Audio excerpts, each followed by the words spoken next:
Good morning, students. In the last class, you have studied how a covalent bond is formed. And today, we are going to study what are the properties of a compound which is formed by covalent bonds, or we can say a covalent compound.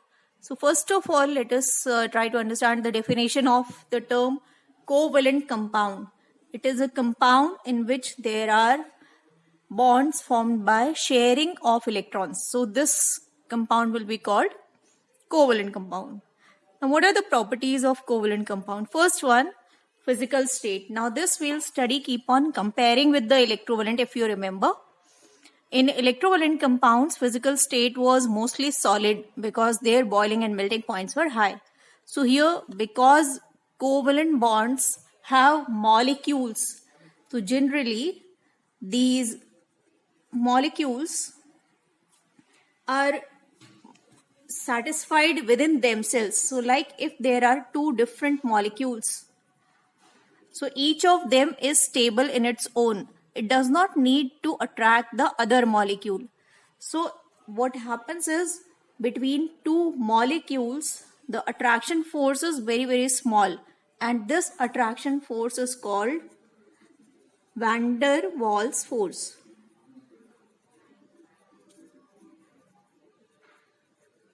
So this weak van der Waals force cannot hold molecules together for very long time or under exposure of very high amount of energy. So what happens, as soon as some energy is given, if there is a solid, it will convert into liquid, or if it is a liquid, it will convert into gas. So what is the general physical state of covalent compounds? It may be solid or liquid or a gas. But most common is liquid and gas. And if it is solid, there must be some extra attraction force present between the molecules. Now, if you are being asked why covalent compounds exist in solid, liquid and gas, all three forms, you will write because they are made up of molecules and they are bound together by weak van der Waals forces. So since van der Waals forces are weak, they can be broken easily and molecules can move apart easily. That is why they can exist in solid, liquid or gas. Now the second point is also associated, that is melting and boiling point. Since low melting and boiling points you can associate, if you provide some amount of energy, a solid converts into liquid or a liquid converts into gas. So since attraction force between molecules is weak, we have studied in the first point. So just by supplying less amount of energy, these weak van der Waals forces can be broken and they can melt easily, convert from solid to liquid, and they can boil easily as well. That is, they can convert from liquid to gas. So this low melting and boiling points should contain 2 points. First one, they are molecular compounds. Ionic compounds were made of ions. So ionic compounds, molecular compounds, covalent compounds as we know them. And that is why they are bound together by weak van der Waals forces. This is a very important point and many a times it is asked in your board exams in various ways. So you should remember the points, molecular compounds and weak van der Waals forces. So molecules can be broken apart. Here you need to remember, a molecule remains intact, it does not break. Means if there is H2O and there are two H2O molecules, they are bound together in the liquid. So when they are being converted into gas, H2O remains H2O, it does not break.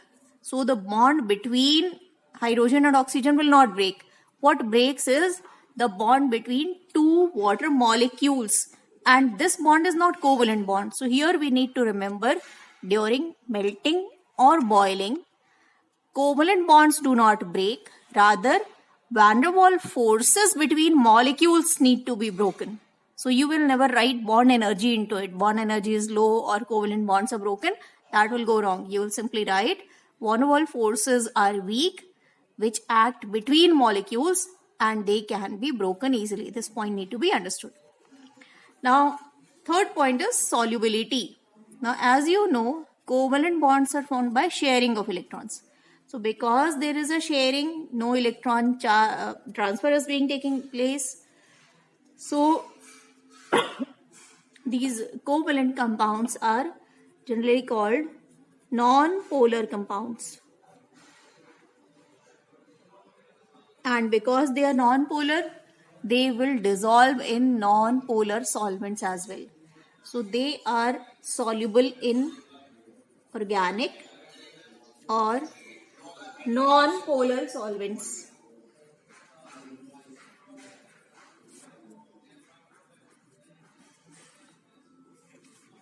Here you can see like dissolves like. Means ionic compounds which are polar, they are dissolved in polar solvents.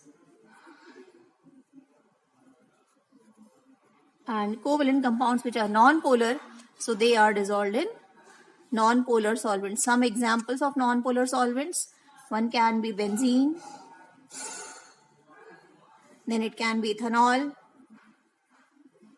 There are two examples. It may be toluene, it may be naphthalene, many compounds may be there for dissolving the organic compounds. Now, the dissociation. As we have studied, covalent compounds are molecular compounds and molecules do not break. They do not dissociate. So, since molecules do not break, there is no dissociation taking place in case of molecular solids. Like ionic solids, when they dissolve in water, they break into oppositely charged ions, plus and minus, but molecules remain intact. That is the difference between sugar and salt when you are dissolving in water. Sugar is a covalent compound, so sugar molecules remain intact, they do not break. But salt is an ionic compound, so it breaks into Na plus and Cl minus. Next point is electrical conductivity. Now, because conductivity is taking place by flow of charge, and since there is no charge, so since there is no charge, there is no flow of charge as well, and that is why they are generally non-conductor of electricity. Next point is nature of solids. As we have already studied, they are made up of molecules. So covalent compounds are molecular solids.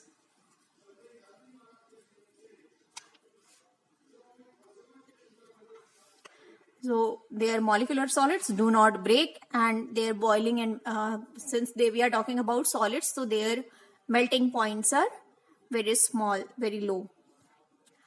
Last one is type of reactions which undergo. Since they are made up of molecules and they do not break generally, since only a few parts of molecules exchange, so type of reactions which they undergo, they are molecular reactions.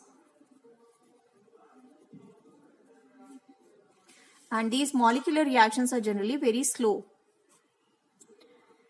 So this is all about properties of covalent compounds. Here with the example, they may ask why reaction of sodium chloride and silver nitrate is very fast, but if you react methyl chloride with potassium hydroxide, it is a slow reaction, it takes a lot of time.